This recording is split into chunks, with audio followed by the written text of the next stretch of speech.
Ou seja, Débora, Trump não traiu Bolsonaro. Trump derrotou Lula. E os Estados Unidos venceram mais uma vez. Dizendo que quem transforma uma derrota não ganha, né? Quem reverte uma derrota não é vitorioso. Eu não consigo entender esta lógica, porque quem não é mais derrotado passa a ganhar uma situação melhor do que a que tinha antes. Parece óbvio, lulante, lógica pura. Mas podem dizer o que quiserem. A extrema-direita e o bolsonarismo saíram perdendo feio nessa história. Quando o Trump deu, vamos lembrar, telespectadores e telespectadoras, vamos lembrar, quando o Trump deu a sanção, nossa, festa, isso aí, agora o Brasil se curva, agora o Supremo vai ter que ajoelhar, bandeiras dos Estados Unidos na Paulista, lembram disso? Viva Trump, viva Trump! Pura e simplesmente, o Brasil não se ajoelhou. Nós temos um presidente que mostrou altivez e defendeu algo que está na Constituição e que nós deveríamos todos respeitar, especialmente aqueles que são patriotas no sentido próprio do termo, a soberania. Aqui ninguém mexe, ninguém vai fazer nada, aqui ninguém toca. Quer fazer? Faça. Eu vou conversar com você, vou dialogar para demonstrar o seu erro, o seu arbítrio. E aí respondia Eduardo Bolsonaro, olha, eu vou implodir qualquer negociação porque tudo passa por nós. O seu Paulo Figueiredo, outro adepto desse extremismo, dizia, não, vai piorar, preparem-se. E disse Eduardo Bolsonaro, vão chegar os navios de guerra lá no Lago Paranoá. Lembram disso? Quanto pior, melhor. Preparem-se, é pouco. Eis que Donald Trump volta atrás e ganha os defensores da soberania, aqueles que não se ajoelharam, aqueles que disseram não. Havia até quem comparasse os Estados Unidos a um Rottweiler e o Brasil a um Chihuahua.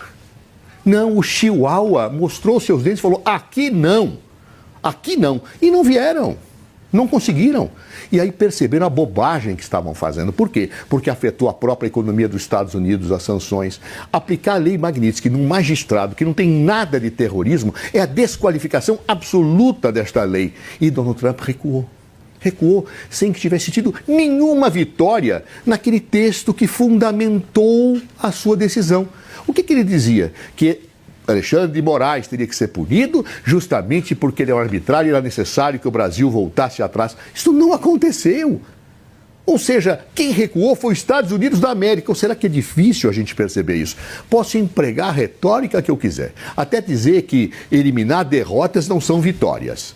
Posso falar, utilizar os argumentos que eu bem entender, mas sai vitorioso.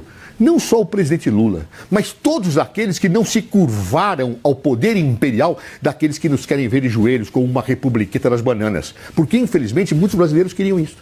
Muitos brasileiros queriam que o Brasil se curvasse, fosse uma republiqueta das bananas.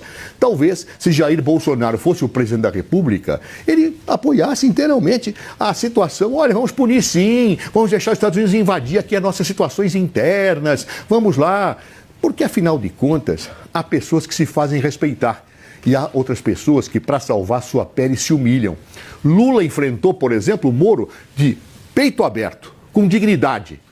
Jair Bolsonaro, no seu depoimento, rastejou perante Alexandre de Moraes, aquele que ele xingava de canalha, e disse, posso fazer uma brincadeira? Quer ser meu vice?